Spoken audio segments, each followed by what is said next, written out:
This is a lecture on rational functions for Math 107, Chapter 3. Recall from the first part of this chapter that we said if you had two polynomials and you added them, subtracted them, or multiplied them, the end result would be another polynomial. The operation of division was left off that list because when you divide two polynomials, you do not get another polynomial. Instead, you get a rational function. A rational function is very different from a polynomial, even though it is made up of polynomials. This is the common way to denote a rational function. It is a function. We use r because it's a rational function. And then we have a polynomial in the numerator, and here's another polynomial in the denominator. For example, if I had 2x squared plus 6, and I divided that by 17x to the 5th minus 4x to the 9th, fine.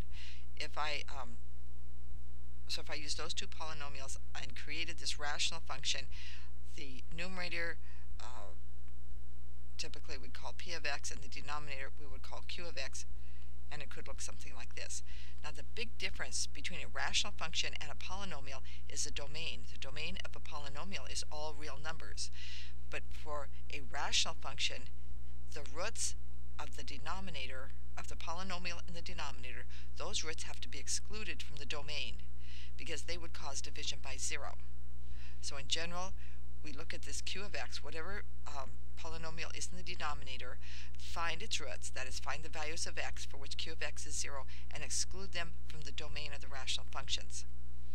When it comes to graphing, these values of x have a very important feature, and so they have another name, and that is vertical asymptote.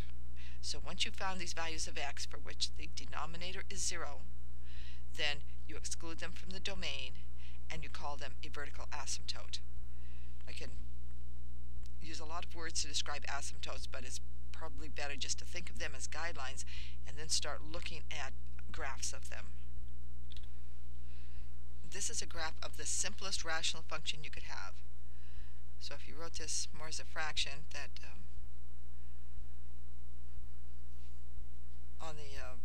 on dplot in the plotting routine it won't write fractions. But here r of x is 1 over x, so it has a polynomial of degree 0 in the numerator and a polynomial of degree 1 in the denominator.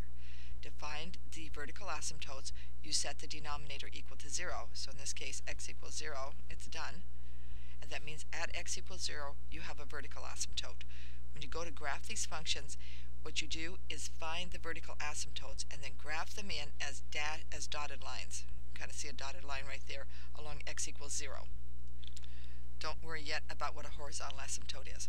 So here's your vertical asymptote at x equals 0, written in as a dashed line. And now notice the function. As the function approaches the vertical asymptote, in this side, it goes to plus infinity. On this side, it goes to minus infinity. It never crosses this vertical asymptote because the function is not defined at x equals 0. But as you get closer and closer, the graph of the function will be approaching either plus infinity or minus infinity. Here's another example. It's basically the same example, but it's shifted horizontally. So we have the rational function 1 here, so it's a polynomial of degree 0 in the numerator. Here's a polynomial of degree 1. To find the vertical asymptote, you take the denominator, which is x minus 3, and set it equal to 0. Of course, you find that at x equals 3, then the denominator would be 0 if you let it be in the domain. So x equals 3 is excluded from the domain of the rational function. Graphically, it's sketched in as this vertical dashed line at x equals 3. And you can see again the function approaching plus infinity or minus infinity as it approaches the vertical asymptote. Here's a rational function with two vertical asymptotes. This is a rational function, so to find the vertical asymptote, set the denominator equal to 0. In this case, that'd be x squared plus 10x plus 16, and you set that equal to 0. This is fairly easy to solve. It's a quadratic function that factors easily. So it's x plus 2 times x plus 8.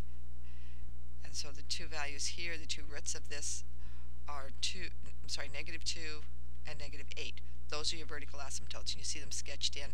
The graph was sort of busy, so I wrote VA for vertical asymptotes. So you see them sketched in as vertical lines at x equals 8 and x equals 2, and the function sort of swooping up along those vertical asymptotes, either towards plus infinity, or in this case, on this side of the function, towards minus infinity. And this is just another example to find the vertical asymptotes for this function. Say 5x squared minus 500, you set that equal to 0 and solve for it. Okay, so 0 would be x squared minus 100, or solving for that you would have x equals plus or minus 10. And there you see your vertical asymptote at minus 10 here, and a vertical asymptote at plus 10 here. Now in the graphs that we just looked at, you probably noticed the horizontal asymptote. Okay, the horizontal asymptote is also a guideline, but it is a horizontal one, and it gives the long-term behavior of the function. So it gives the behavior of the rational function as x goes to plus or minus infinity. And that's written in math as x approaches plus infinity, or if you're looking in the other direction, as x approaches minus infinity. You know, you can never equal plus or minus infinity, so you say approaches, and that's what that arrow is. As x approaches plus infinity, or as x approaches minus infinity, the function levels off. That's characteristic of a rational function. It is not characteristic of a polynomial, but it is characteristic of a rational function. The words, though, vertical asymptote and horizontal asymptote, can be confusing, so I've kind of made a little comparison here. The vertical asymptote is a value of x. As a function approaches the vertical asymptote, it goes to plus or minus infinity. The horizontal asymptote is a value of y. It's the value that the function levels off to as x goes from plus or minus infinity. A function cannot cross a vertical asymptote because this value of x is not its domain.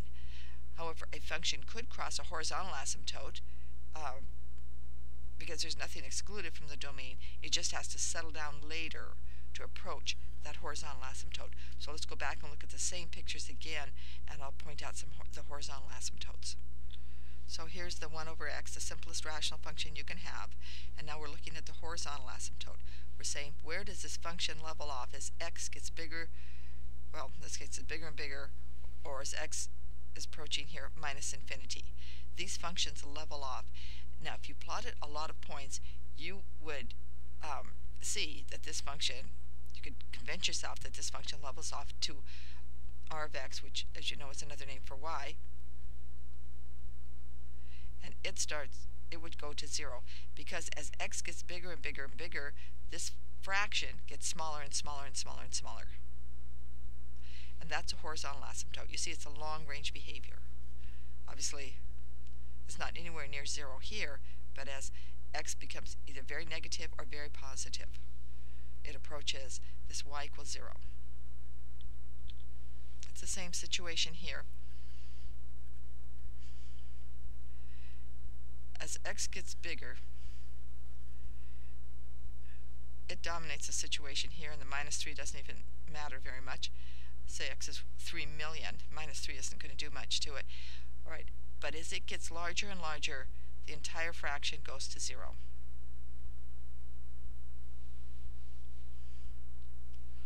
Okay, from this point, I can start giving you the rule. And the rule here is that to find the horizontal asymptote, you look at the degree of the numerator and you compare it to the degree of the denominator. In this case, the degree of the numerator was 0, the degree of this denominator is 1. If the degree of q, the denominator, is bigger than the degree of the numerator, then the horizontal asymptote is y equals 0.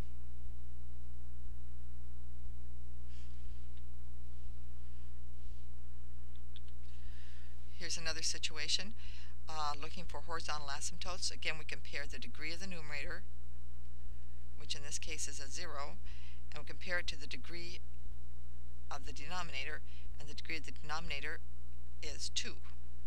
Since 0 is greater than 2, the horizontal asymptote is y equals 0. And the reason for that is that as x gets larger and larger and larger, this quadratic in the denominator becomes very large, and since you're dividing by a very large number, you get a very, very small number, and you can see in the long run that will approach 0.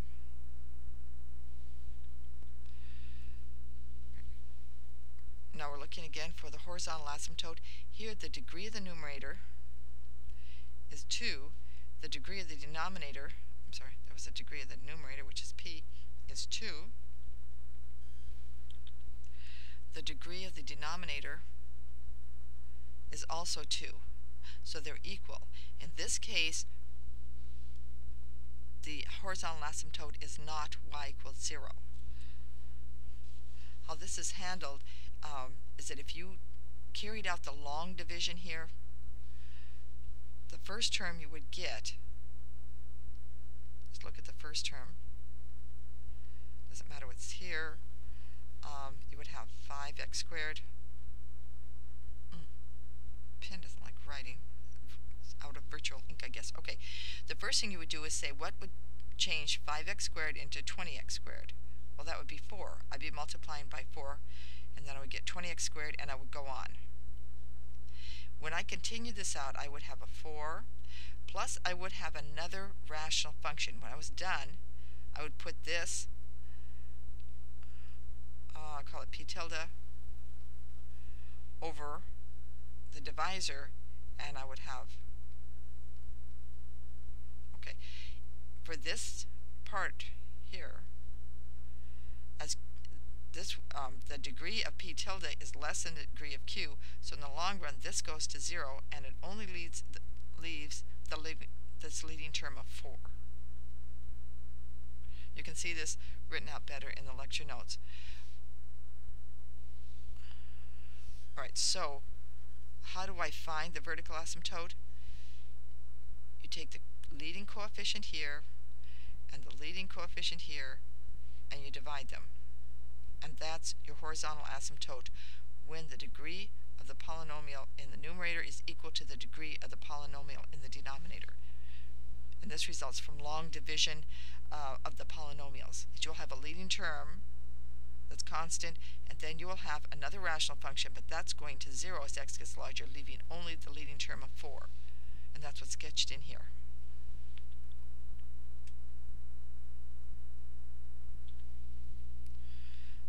So I'm looking again at the slide for the vertical asymptote and the horizontal asymptote.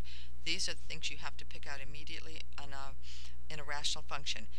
Also, the x-axis crossings have to be calculated, and I'll show you how to do that in the next lecture, where I give you examples of rational functions. So to go over the vocabulary again, the vertical asymptote is a value of x that is excluded from the domain.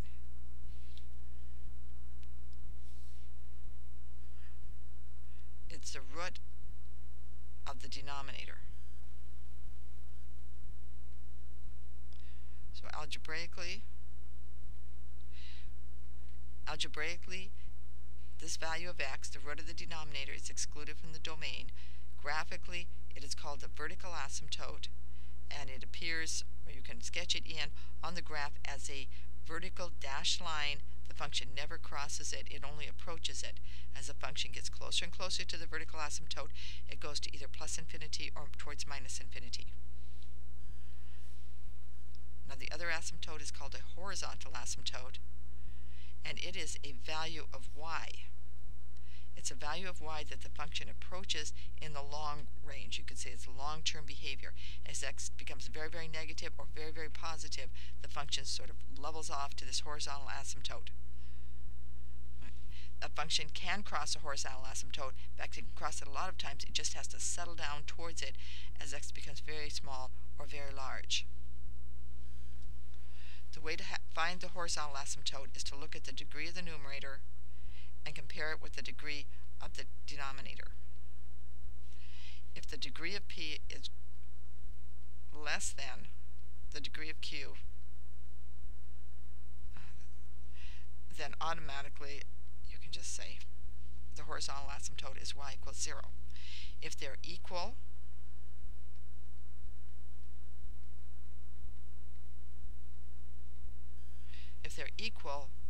then y is the ratio of the leading coefficients.